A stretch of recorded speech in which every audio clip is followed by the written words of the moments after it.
Assalamualaikum warahmatullahi wabarakatuh. Alhamdulillahi rabbil alamin, wa bihi nasta'inu ala umuri dunya waddin. Assalatu wassalamu ala asyrafil anbiya'i wal mursalin wa ala alihi wa sahbihi ajma'in. Subhanaka la ilma lana illa ma 'allamtana, innaka antal alimul hakim. Rabbi yassir wa la tu'assir, Rabbi tammim bil khair. Hadirin kaum muslimin dan kaum muslimat sidang jamaah salat asar yang dimuliakan Allah Subhanahu wa taala. Puji dan syukur kita aturkan kehadirat Allah Subhanahu wa taala. Salawat dan salam buat Nabi kita Muhammad sallallahu alaihi wasallam, keluarga dan para sahabatnya sekalian. Jamaah salat asar yang dimuliakan Allah Subhanahu wa taala, sebelum kita menyampaikan kajian pada sore hari ini, saya ingatkan kembali, jangan lupa untuk mendoakan saudara-saudara kita yang ada di Palestina sana, yang gugur, semoga Allah jadikan syahid di hadapannya. Yang masih berjihad berjuang, Allah kuatkan tekad semangat mereka, keluarga yang ditinggalkan tabah sabar menghadapi cobaan ini.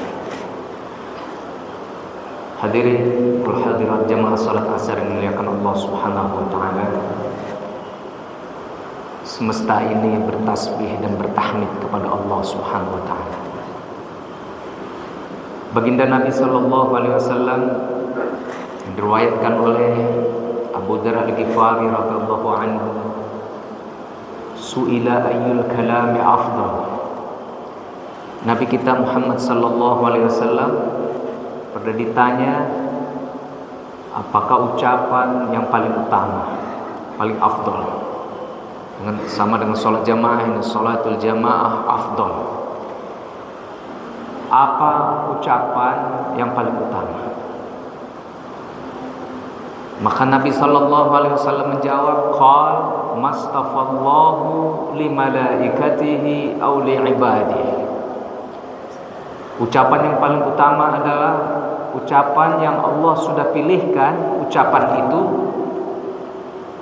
untuk para malaikat atau hamba-hamba Allah yang saleh. Apa ucapan itu? Kalimat itu subhanallah wa bihamdihi. Subhanallah wa bihamdih. Subhanallah tasbih, wa bihamdih tahmid.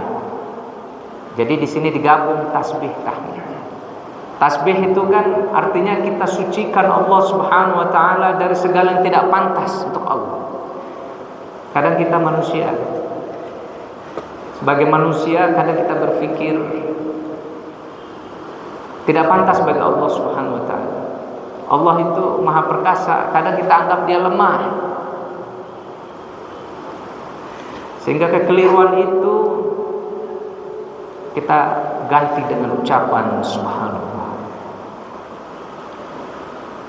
Karena itu hadirin, kalimat subhanallah, tasbih itu selalu diiringi dengan kalimat lain yang menunjukkan keagungan Allah atau pujian bagi Allah. Seperti tadi subhanallah wa bihamdi. Di redaksi yang lain subhanallah walhamdulillah wa la ilaha illallah wallahu akbar. Bahkan dalam hadis yang kita disuruh membaca pagi sore, subhanallah wa bihamdi adada khalqi wa ridha nafsi wa zinata arshi wa midada kalimati. Apa yang ada di langit dan di bumi ini bertasbih dan bertahmid kepada Allah. Wa in min syai'in illa yusabbihu bihamdih. Segala sesuatu itu semuanya tasbih tahmid kepada Allah. Maka kalau kita lihat tafsir nanti ayat ini, tasbih tahmid itu subhanallahi wa bihamdih. Ini sesuai hadis Nabi tadi, ucapan yang paling utama. Semuanya tasbih tahmid, walakin la tafqahuna tasbihahum. Hanya saja kamu tidak memahami tasbihnya, apa yang ada di langit dan di bumi, karena bahasa kita enggak sama. Makanya Allah Subhanahu wa taala menjelaskan, alladzina yahmiluna al-'arsya wa man haulahu yusabbihuna bihamdi rabbihim. Malaikat penyangga arasy itu, pemikul arasy dan di sekitar arasy itu, mereka tasbih tahmid kepada Allah. Apa ucapannya? Subhanallah wa bihamdi. Sama seperti yang disampaikan baginda Nabi sallallahu alaihi wasallam. Bahkan dalam ayat yang lain, malaikat itu yusabbihuna al-laila wan nahara la yafturun. Mereka tasbih tahmid malam siang enggak henti-hentinya, karena malaikat enggak ada capeknya. Karena dia enggak butuh makan, enggak butuh minum seperti kita. Bukan itu saja, Allah Subhanahu wa taala menjelaskan, wa yusabbihu ar-ra'du bihamdihi.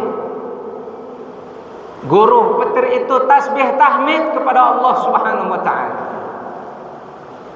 Ya Allah yang katakan. Allah sampaikan kepada kita, guru itu bertasbih dan bertahmid. Cuma kita enggak tahu tasbih tahmidnya.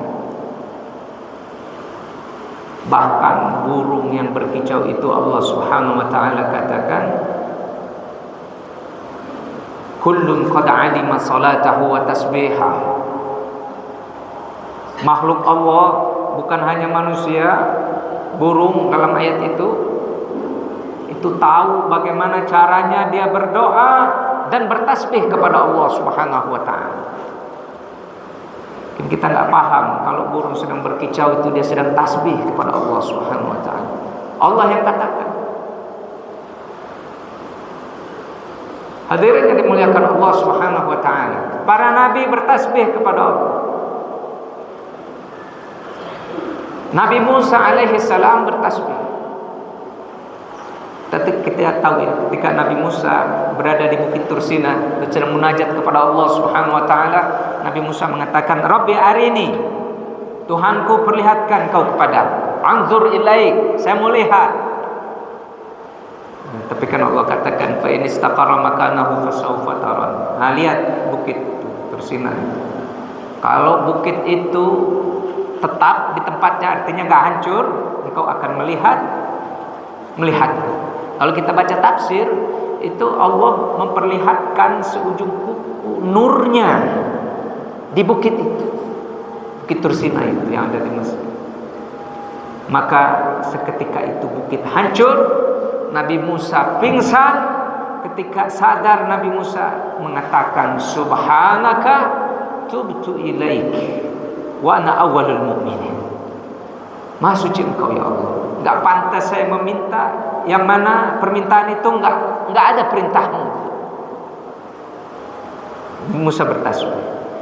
Kita tahu Nabi Yunus alaihi salam, ketika beliau di dalam perut ikan, Al-Qur'anul Karim mengatakan fanada fi dzulumat. Nabi Yunus alaihi salam bermunajat kepada Allah di dalam gelapnya perut ikan, gelapnya lautan, gelapnya berada di dalam kesulitan itu. Apa tasbih Nabi Yunus? La ilaha illa anta subhanaka inni kuntu minadz zalimin. Bahkan para ulama kita menganjurkan kita bacalah ini tasbih Nabi Yunus 100 kali sebelum sholat subuh. Mudah-mudahan dengan tasbih tahmid kita bacakan menjadikan kita orang-orang yang utama di hadapan Allah Subhanahu wa taala. Demikian, terima kasih. Minta maaf, kita tutup. Subhanakallahumma bihamdika asyhadu an la ilaha illa anta astaghfiruka wa atubu ilaik. Assalamualaikum warahmatullahi wabarakatuh.